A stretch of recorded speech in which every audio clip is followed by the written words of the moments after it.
না আটা মেরে একটা রুটি বানাতেই রুটিটা সোনার রুটিতে পরিণত হলো। এমনকি যে পাতিলে রুটিটা রেখেছিল সেই পাতিলটাও সোনাতে পরিণত হলো। এটা কিভাবে সম্ভব? এ তো জাদু। তাহলে এই রুটিটা যে পাতিলে রাখবো সব কি সোনা হবে? রিনা রুটিটা যে পাতিলে রাখছিল সবগুলো পাতিল সোনায় পরিণত হচ্ছিল। তরির বাবা, তরি, এই দেখো! হঠাৎ রিনা হোঁচট খায় আর রুটিটা গিয়ে সবুজের গায়ে পড়ে। সাথে সাথে একটা উজ্জ্বল আলোয় আলোকিত হয়ে সে সুস্থ হয়ে যায়। আমি আমি ভালো হয়ে গেছি। বউ দেখো, আমি উঠে দাঁড়াতে পারছি, হাত পা নাড়াতে পারছি। এটা কিভাবে সম্ভব? সবই জাদু রুটির জন্য। এমনকি এই রুটি যে পাত্রে রাখছে সেটাই সোনা হয়ে যাচ্ছে।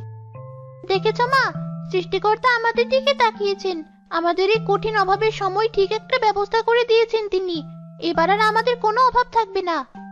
হ্যাঁ মা, সব ওই হাতিদের জন্য হয়েছে। ওই হাতিগুলো কোনো স্বাভাবিক হাতি না। সৃষ্টিকর্তা আমাদের ছোট জিনিসগুলো কেড়ে নিয়ে বড় জিনিস দিয়েছেন। দেখতে দেখতে তারা অনেক ধনী হলো। টাকা পয়সা, বড় বাড়ি, কোনো কিছুর অভাব ছিল না তাদের।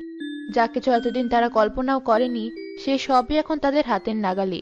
এসব তার ভাই সুমন ও তার বউ কোনোভাবেই সহ্য করতে পারছিল না।